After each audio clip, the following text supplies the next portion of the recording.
because there's no cars once you get out of your car. But we need to make a lot of our cities and a lot of our spaces more accessible for people to get there by car, but also to be able to walk and bike around once they're there. So the other issue is prioritization of funding. It's a whole big thing. But we live in a really big place. So we always talk about cities within the biking community like Portland and San Francisco, and they're doing all these really great things. Well, the city of San Francisco is 7 miles by 7 miles. The city of Los Angeles is 468 square miles. It's huge. So there's a lot of different things that we have to take into account within our city and our county that other places don't have to deal with. So these are just some photos of what life could be like if we had a little bit better bicycle infrastructure. There's a protected bike lane, and then there's just this one, there's a picture in the middle there of some folks in Europe sitting on something that's called a Wohner, which is basically, it's like a street where it's all been level so that cars are kind of like the invited guests. They can still drive, but people are walking and biking. There's cafe tables and chairs out, so cars are moving really slow because the priority is not the car. And then just some other random photos. The bicycle boulevard down there at the bottom, which is a residential street where bicycles are given a little bit of priority. So the traffic speeds are low. It's about making a neighborhood that's more inviting for the residents and whatnot. And I'm going to tell you a little bit about some of the stuff that we're working on. We are working on trying to get a bicycle boulevard on 4th Street, which is down in central Los Angeles and runs through the Koreatown area into MacArthur Park kind of area. Well, actually it runs all the way over to La Brea. But this is a road that's used a lot right now. It's mostly residential, and we want to just try and calm it a little bit and make it even safer for cyclists and pedestrians. And through the Koreatown MacArthur Park area, there's not a lot of green space. And so we have a lot of opportunity to extend out some of the sidewalks, reclaim some of the street space, do some tree planting, do some things to do stormwater recapture, and integrate some other sustainability practices into the street space beyond just concrete.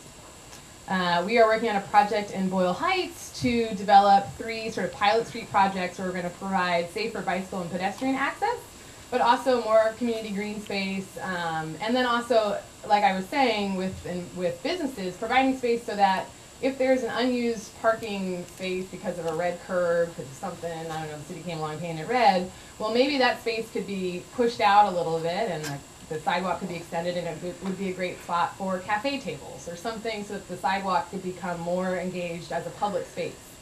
And then we're working with Culver City Bicycle and Pedestrian Initiative. So we're working with the city on their first ever bicycle and pedestrian master plan.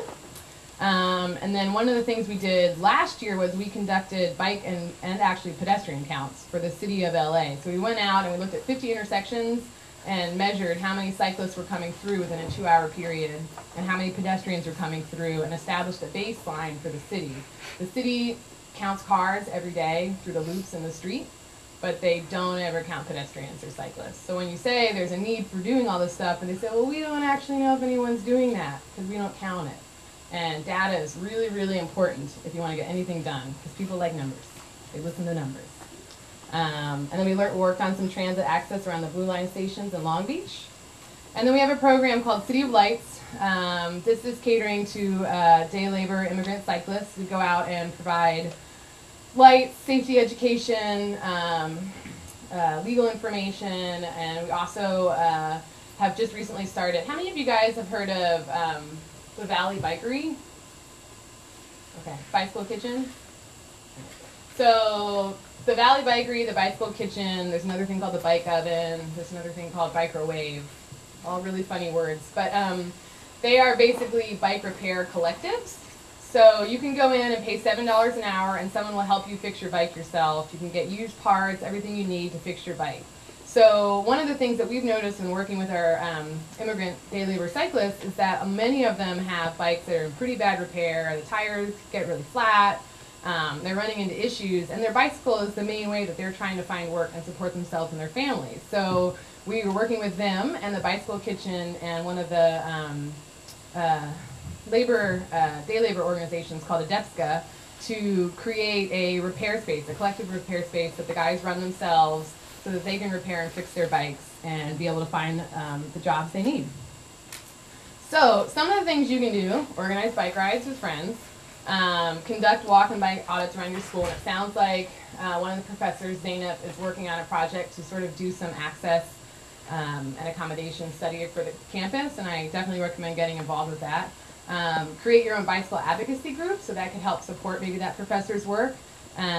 Write to your council members and community leaders about the importance of bicycle infrastructure, pedestrian infrastructure. Walking onto campus from Nordhoff, there wasn't even a crosswalk, and there was cars that were just turning right, like with not even looking, because they just think they have the right of way, which they do, because they're not even providing for pedestrians right there. So one of the things also, you can work with your school to get safe and secure bike parking. I noticed all the bike parking racks in front of this building were what we call wheel benders, so you can only lock your wheel, so someone could just totally steal your bike if they wanted to, because there's no way for you to lock up the whole frame unless you kind of haphazardly put it around there.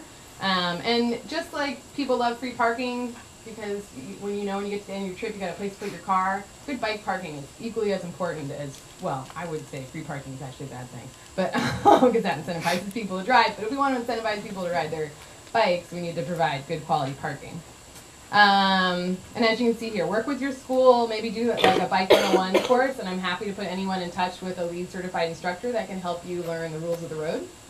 And you can volunteer and intern with the Bicycle Coalition. I'm always looking for students to help out. We have a lot of work we could use help with. And you can become a member of our organization. We have student memberships for $15, and it helps support our work around the county.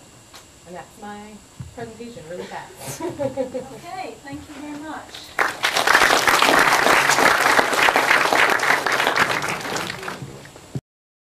We're going to be having Randy Lawrence speak next, and he's the ride director for the San Fernando Valley Bicycle Club, which is a recreational hiking club and biking club with about 500 members.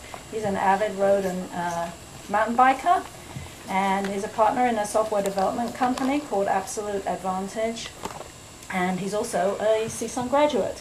So thanks for being here today. Thank you. Okay. So I'm Randy Lawrence. I'm the ride director of the San Fernando Valley Bike Club. I like to ride bikes. I got mountain bikes, I have road bikes, and I don't really like to drive.